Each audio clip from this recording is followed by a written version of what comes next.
Hello and a very warm welcome to this special and what has been a dramatic day for tennis. World number one Novak Djokovic was denied entry into Australia after being detained for 8 hours.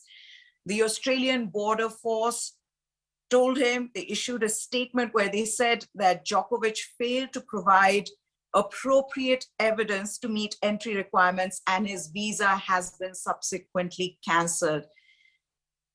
It is shocking because the world number one, at the beginning of this all, when there was all the conversation around whether he should be exempted and if he will be exempted, can he play? He was given the permission to go ahead. He reaches Melbourne after a 15-hour flight from Dubai and then gets detained. His father is upset, who spoke to one of those news agencies in Serbia and said that he was detained in a room with guards around him. He was not treated well. Gaurav Natika is here with me, former Indian player, 7 times national champion, a former Davis Cupper. Thank you, Gaurav, for talking to us. But this is absolutely bizarre, but a story of his own making.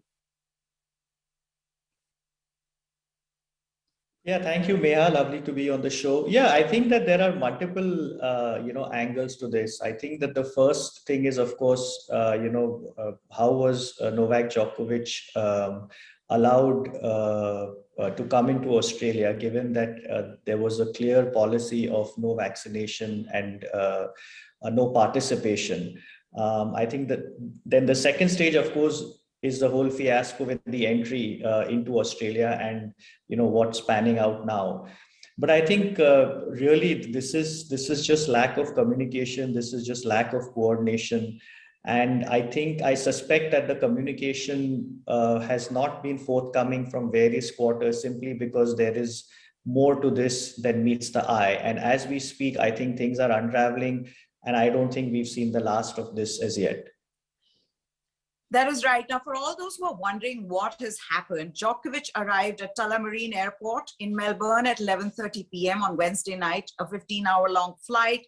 He was held under armed guards for several hours. Now, remember that Prime Minister Scott Morrison was under attack. There was a backlash after, in fact, he was being allowed to participate in the Australian Open because of the stringent pandemic restrictions that Australian public have been under. They've not been allowed to travel internally within the country. In fact, they've not been allowed to even see relatives who've come from overseas. So amid these restrictions, you have a Novak Djokovic who is allowed to come and participate. So the Australian public was already angry, and there is an elections 4 months away. So there is a political angle to it. But let's listen into what Prime Minister Scott Morrison had to say before I introduce Vishal Uppal also on the show. Well, my view is that any individual seeking to enter Australia must comply with our border requirements. Now, Novak Djokovic, when he arrives in Australia, I'm not quite sure when he's going to turn up, but I don't think it's too far away, he has to, because if he's not vaccinated, he must provide acceptable proof that he cannot be vaccinated for medical reasons and to be able to access the same travel arrangements as fully vaccinated travellers. So we await his presentation and what evidence he provides to support that. If that evidence is insufficient, then he won't be treated any different to anyone else and he'll be on the next plane home. So there should be no special rules for Novak Djokovic at all, none whatsoever. All right, if I could go to Vishal. Vishal, what is more wrong? I mean, the fact that Novak Djokovic thinks that he's above and beyond the sport, that he can put his, what he wants above the health of others, because this is a global pandemic that we're dealing with, or the fact that first he's allowed to enter and then is detained. I mean, at the end of the day, everybody knows who Novak Djokovic and why he was coming to Australia, then to deny him the visa. How do you look at the whole story?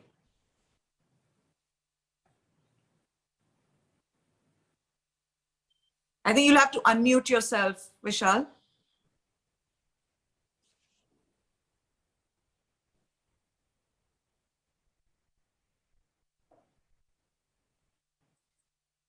Okay, Gaurav, do you want to take that? We'll just try to fix that audio line with Vishal.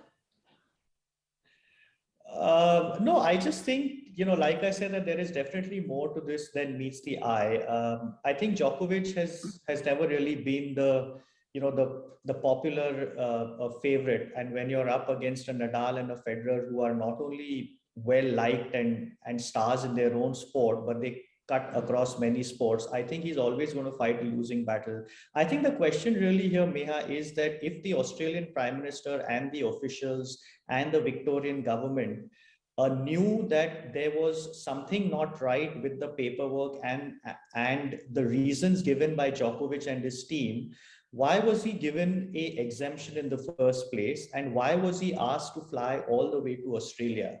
Of course, I still believe that it was a furor that was created once Djokovic put it on his Instagram handle and on his social media that he's on the way to Australia with a special exemption.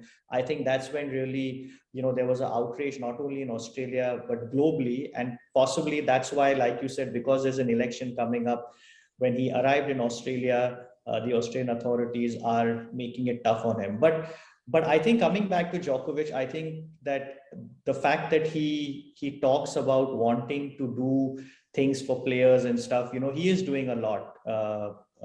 But then to do something like this, which completely goes against the grain of what he's been saying, I think it leaves a very, very bitter taste in the mouth. But what does this also mean, Gaurav, for the Australian Open or for the other Grand Slams as well? Because this is not going to change anytime soon. This global pandemic is not going to end miraculously today, as much as we hope it would. But here is Novak Djokovic, who is, at that point in his career where he is going to be possibly becoming the best ever in the sport. Then for him to deal with this constantly, because this is not just here, it'll be a requirement for all the other countries that he will travel to. At some point, he needs to make a decision on this whole policy that he is for, not wanting a vaccination. I think it's very tough to get into the minds of superstar athletes, and of course, Djokovic is no exception. It's no secret that he's followed a very, very different diet, a very, very different regimen. He's heavily into Ayurveda. He's been gluten-free for many years. He's doing a lot of, alternative, therapies and medicines. So it's going to be interesting to see how this pans out. Does Djokovic believe so much in his own mental and physical well-being that he's willing to sacrifice 2 or 3 Grand Slams just to basically stick to what he's saying, or is he actually going to give in and take the vaccines? Because like you said, I really don't see the other Grand Slams giving an exemption to non-vaccinated players. And if it is one rule for one player, it has to be the same rule for every single player.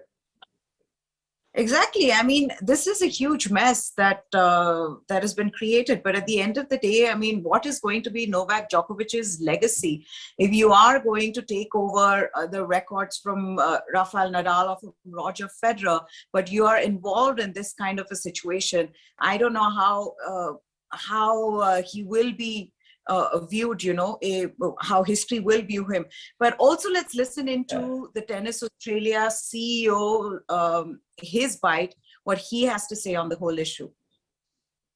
The process has been very clear, and we completely understand and empathize with first of all, some people being upset about the fact that Novak has come in because of his statements over the past couple of years around vaccination. However, it's ultimately up to him to discuss with the public his condition if he chooses to do that and the reason why he received an exemption. We as an event, also as a state and as a country, will do everything we possibly can to give everyone an equal and fair opportunity to come into the country. And if they come in through the guidelines that are set forth and the conditions of which they can compete, then they're granted with an exemption. The majority of players and the majority of people on site are vaccinated because, again, to come into the grounds, and all our patrons coming in, the critical workforce, the players coming in, will have to show, through the QR code, will have to show the service, through the Services Vic app, will have to show the green tick. And you also get that green tick. Yes, so very clear that the rules are rules. They're same for everybody. It's not different from Novak Djokovic, Vishal, but this is not going to work out well for Novak Djokovic. And it has already started in this manner. It's the start of the season. It is a huge season for him. And right at the beginning, you get detained for 8 hours. Now his lawyers are looking to appeal in court. What happens to the tennis part of it? Yeah, I mean, it's been a real big mess, right from the start. Firstly, I think it was quite unfortunate that he was the only guy or one of the very few people who got the medical exemption. I think rules have to be the same for everyone, and you cannot, risk other people getting infected because you want to allow Novak Djokovic to play unvaccinated. So I think that part is a bit of a mess. Of course, from a tennis perspective, his start of the year is really bad. He definitely had a very good chance of breaking the record and being the sole leader of Grand Slam wins, under his belt. It's all a big mess. It's going to only get messier. And my big concern now is going forward, what the French Open will hold for him, because the French President Macron has clearly said he wants to piss off Yes. not getting vaccinated. So that's going to be a very interesting a few months to wait and watch what happens.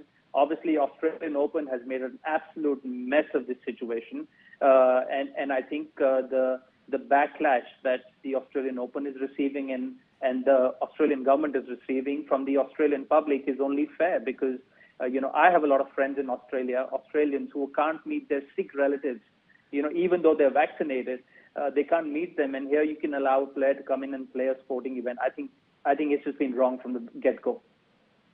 I just feel it's been handled so badly, Gaurav. I mean, this all could have been avoided, like you said as well. And I want to take that further. That why was it so difficult for Australia to take this decision earlier on? You weren't really bothered about it. You wanted Novak Djokovic to come there, play. You know that he pulls in the crowds, he pulls in the advertisers. So you decided to go ahead, say that he's going to be exempted only after you had the backlash. And Vishal's right in saying this, because Australian public's been struggling. They've talked about it. In media, you've heard of stories where people haven't been able to go see their dying relatives. It's been terrible. Then to have this superstar come in and say, "Hey, you know what? I have this theory that I don't want to be vaccinated. I think it might in some way impact me badly, and so I'm not going to do it, but I'm going to come and play there. Do whatever you can." It's ridiculous. I think again, Neha, there are two issues here. One is that let's not what Djokovic does with his life in terms of getting vaccinated or not, that's his choice, right? I don't think we should we should say anything about that. Nobody has a right to say anything about that. The second part is, if Tennis Australia is claiming, from what I'm hearing from again some of the players down in Australia, is that there are 20 plus players who have been given exemptions other than Djokovic. My question then is, why has Tennis Australia or the Victorian state government not come out and release the names of those players, saying that, look, it's not only Novak Djokovic, there are a bunch of other players who have been given exemption. I mean, if we thought that the BCCI was bad at communicating with the media and the public, I think Tennis Australia takes the cake, really. Because again, that more than ever makes me believe that is there something more than meets the eye? Because Tennis Australia, all they have to do is set out a press release saying that this is a list of players in the juniors and the seniors, in the men's, women's, whatever it is, who have been exempted along with Novak Djokovic. Why haven't they done that so far? That's right. But I still feel, Vishal, that lines are going to get blurry, because it is not a personal choice anymore, is it? I mean, it's not so simple as that. You cannot just say, hey, I'm not going to take the vaccination. It's my choice. It could be for any reason, cultural, superstition, whatever you might say. But at the end of the day, we are in a global pandemic. We are going to be traveling to other parts of the world. And if we have to do that, we've got to follow the rules that have been set up by the world, by the people, by the scientists. Yeah, I totally agree with you. I mean, it's a personal choice for Novak Djokovic to not get vaccinated, but then, he cannot have the power to infect us and make us fall sick. I mean, I think that's really unfair to all of us. I mean, there's been a case recently where one of India's top junior players was not given any exemption to go to play in the Australian Open junior event because he was not vaccinated. Well, India has just started their vaccination policy for kids between the age of 15 and 18. Now, that wasn't taken into account.